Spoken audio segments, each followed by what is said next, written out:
The record I'm talking about today, it's an incredible album, and what I'm talking about is Tracy Chapman. So it's a self-titled album from Tracy Chapman. It's a debut album. It came out on April the 5th in 1988 on Electro Records. And it was recorded at the Power Track Studio in Hollywood, California in 1987. I'd never heard of Tracy Chapman before this album came out. And up to this point, everything was all kind of like, synth poppy, lots of beats. And, it was very different. When this album dropped, it was just very different. It's almost like an acoustic album, really.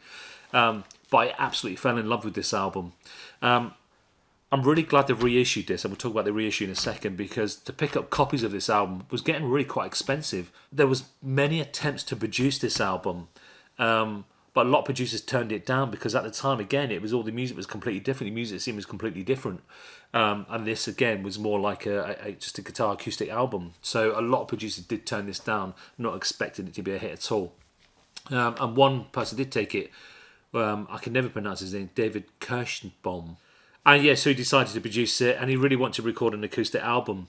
It was recorded in Hollywood, in California, in 8 weeks.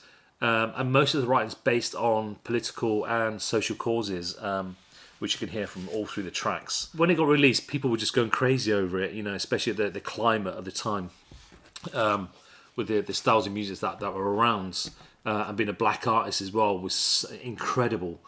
This made top of the charts in from Switzerland, Denmark, United Kingdom, Austria, Canada, New Zealand, and it even peaked number 1 in the US Billboard chart, which was like, we all know this artwork. And what I love about this picture is you're just seeing someone who just absolutely, it's all about the music.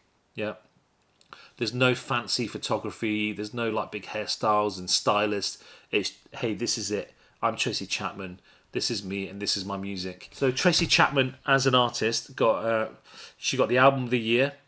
She got nominated. A Best Contemporary, she won. Fast Car, the single, got Song of the Year, nominated. Record of the Year, nominated. Best Female Pop, won. And then you got Tracy, Brand New Artist, won. And then David, the producer of the album, got Producer of the Year, who was nominated. If you haven't heard this album, please, honestly, it doesn't matter what kind of music you're into, this will talk to you.